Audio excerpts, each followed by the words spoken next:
Thank you all for being patient. So I've told our guys from day one that everything in life you got to earn. And I give Louisville credit. They earned their trip to the College World Series. They beat, in my eyes, a really, really amazing baseball team and an amazing group of men. So when I got hired here less than 365 days ago, a little less than a year ago, one of the things I challenged our guys to do was to create a family atmosphere. And we've done that. I've asked them to be committed to winning in all phases of their life. We've done that. Really believed in development. Told them it was our job to develop them in 3 different areas: as a student, a person, player. And I can look all of you in the eye and tell you that we've done that. And then we challenged our guys to accomplish our game goals. And if we would accomplish our game goals, we'll be national champions. And we didn't do that.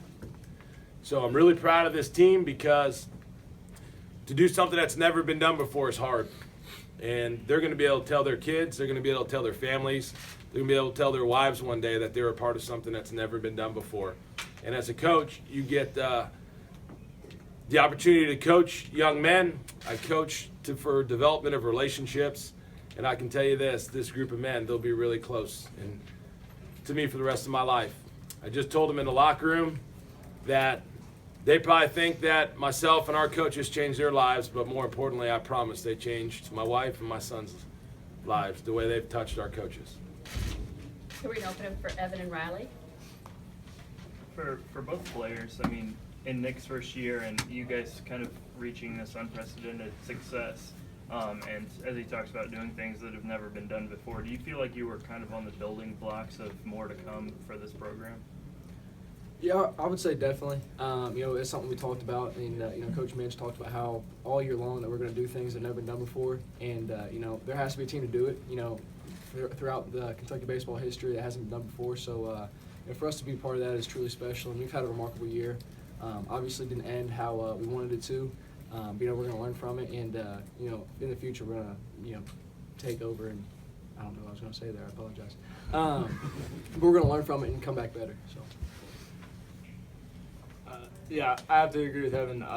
We took that hump, got over that hump, got into the Super Regional, and that's something that's never been done before in Kentucky history. And I can promise you guys this: the University of Kentucky baseball program is in really good hands. With the coaching staff and with all the athletic board and everything, it's in really good hands. And when Coach Minge called us when he took the job in the summer, he was fired up. He was all positive and everything. And it would have been really easy for him to be all talk over the phone. And from day one when we stepped on campus, we knew what he was about. He was real, he was authentic, and we had that feeling from day one we were going to do things that have never been done here at the University of Kentucky. Coach said after the loss to Liberty, he was convinced, and he kept telling you guys, we're going to be good. And you guys talked about Omaha year, but when did you really get a feel that you guys could really do something special this year? For me, it was probably that A&M series, going down there and sweeping them at their home park. It was truly special. I was actually at home on the couch watching, which was definitely a different experience. But it was awesome to be able to watch those guys go out there and compete their tails off and play with fire and an edge that I'd never seen before, especially at the University of Kentucky. So at that point, it's kind of when I realized, we were something special. Yeah, I'd say, after the North Carolina weekend getting swept, we played really close ball games. We've talked about that before, but our team stayed positive, and that's something we hadn't seen before. If we would have got swept in years past, we would have folded easily. And then, we dropped the midweek to Liberty, and after that, even still, it was, we're positive, and then we roll into A&M, and, we're so, we were on a high, and we did things that we hadn't really seen before, and it was a lot of fun to be a part of. A lot of people think Brandon McKay will be one of the top picks Monday. What was it just like facing him? What do you guys think about him overall? I thought he had really good stuff.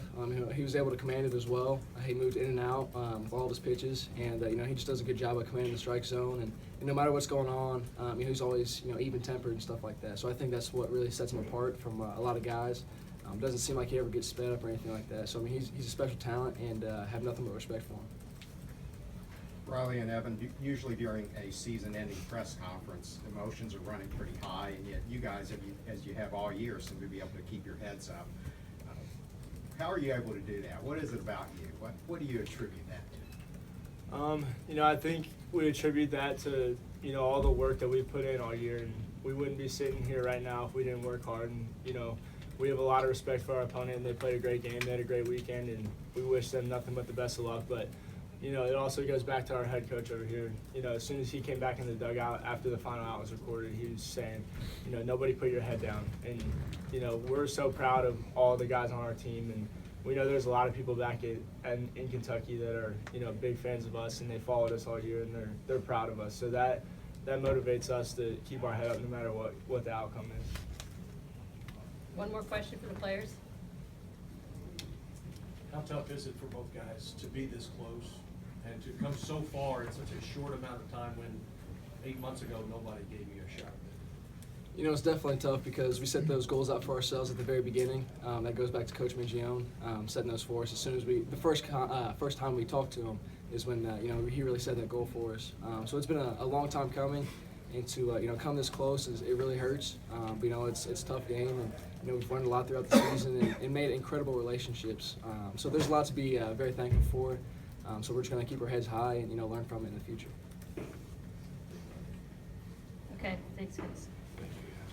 Thanks, guys. Open it back up for Coach. Grant, you got them? Yeah, could you tell by the way McKay was throwing, and you knew how good he was anyway, that it was going to be a tough one? Oh, I knew going in it would be tough. I didn't have to play the game. I could have told you that prior. What made him, so just following up on your players' comments, what did you see that made him so good today? Well, he commanded a baseball. He pitched 6 and what did he throw? 6 2/3 with no walks. Punches out 9 times. It's not easy. Nick, obviously, you know, today is tough for you guys, but how much do you know, you always talk about looking ahead. How much is today kind of a building block for the program and what you accomplished this season? It's important because obviously we're at a place where we've never been, right? I mean, we've never been in this position. We couldn't draw from anybody experienced. There's not a guy in that dugout that's been there besides some of the coaches. So I told our guys that it's good to get here, but moving forward, we got to win here, right? That's the next step for our baseball program. As you mentioned yesterday, Ellis had been struggling before this weekend. He hit 3 homers against you in 2 days. Did he hit good pitches, or did you guys just make some mistakes? Or Oh, he's an elite hitter. I'm not surprised one bit, right? I mean, a guy like that doesn't stay down too long, right? You don't have 17 home runs coming into a series because you're not a good hitter. So it was just going to be a matter of time whether it was here or whenever. What did you think Sean gave you today? He gave us everything he had. You just witnessed a guy that's 6'11" who has not been a starter. Last year he pitched out of the bullpen. What he just did for our baseball program and the way he pitched. Let's see, it was 14. How many total starts did he have? He ended up with 15 or 16, maybe 16 starts. His body's never been through that, especially growing up in Minnesota, right? He emptied the tank for us, like a lot of our guys did. Just following up on you building blocks, knowing that you had Sean and Zach, 2 guys who will be back next season, start super regional games. How good does that make you feel going forward? Obviously, those are 2 quality arms, and you know where my brain always goes towards pitching and defense. In order to win, you got to pitch and you got to be able to defend. And to have those 2 guys back, a lot of things can change between now and then, obviously. But like anything else, we're going to be committed to making those guys help them grow in all areas of their life, not just baseball. So we'll keep moving forward. And, man, to have those 2 guys on the weekend, I think Aaron and some of these other guys will tell you that'll be about as good as 2 starters as you can probably get. Nick, I think at 6th and 7th inning, you guys got 1 run but left 5 on against McKay. How much that did play into Miles' career? Sure. So anytime you get guys on base, right, pitchers either you get them to fold and crack, and you know what, to his credit, he did not crack, right? He would bend, but he would not break. And I feel like they got him out at the right time. And but you know what, to his credit, the innings before, I mean, he just did a really good job.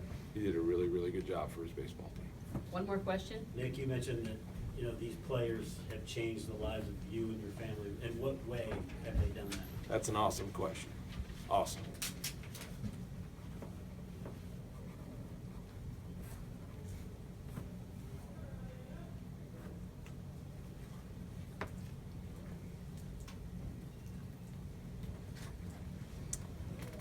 Change is hard.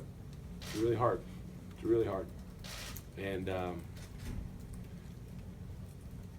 when you ask 18 to 23-year-olds to change, right, adults, you guys, if you can just do a true hard evaluation of yourselves right now, and you get a whole bunch of new bosses, totally new bosses, and they basically come in and they ask you to change basically everything in your life. And it started with changing to what kind of students they were.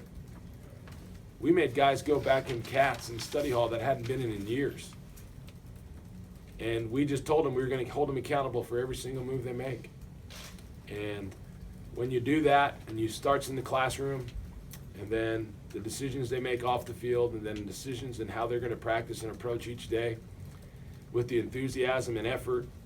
And when you get a bunch of guys that there's no previous relationships ever built, right? This is not a deal where we were on the phone for 3 and 4 years in advance recruiting them, and we can tell you all their parents' names, and we can tell you who their brothers and sisters are and what their parents do for a living and their dog's name and their girlfriend's names. Like, we couldn't do that. This is just walking into a room with a whole new men and just basically asking them and telling them, hey, by the way, I care about you, I'm going to love on you, but I'm also going to hold you accountable. It's really, really difficult because trust, it takes time. And it's more of a compliment to be trusted than loved. And it takes time. And these guys, I can look all of you in the eye and tell you, I've never seen them give one day away. Not one day did our coaches ever go to the locker room and say, man, they didn't give us everything they had today. That day, what would we, this is a group, you saw it from I showed them a video of our dugout, the very first pitch of the game against North Carolina. Bukakis throws a 97-mile-an-hour fastball, Zach Gregg swings at it, and he crushes it into center field, and our dugout is celebrating. And right before this series, I showed them. And if you look in that dugout to the very last end, our dugout was exactly the same. And to get 18 to 23-year-olds to do that and to hold them accountable for every move they make, you should have just seen the amount of tears they had. Every single one of those kids could not be better gentlemen than my wife and my 2.5-year-old. So when you talk about changing someone's life, they changed mine. Thank you.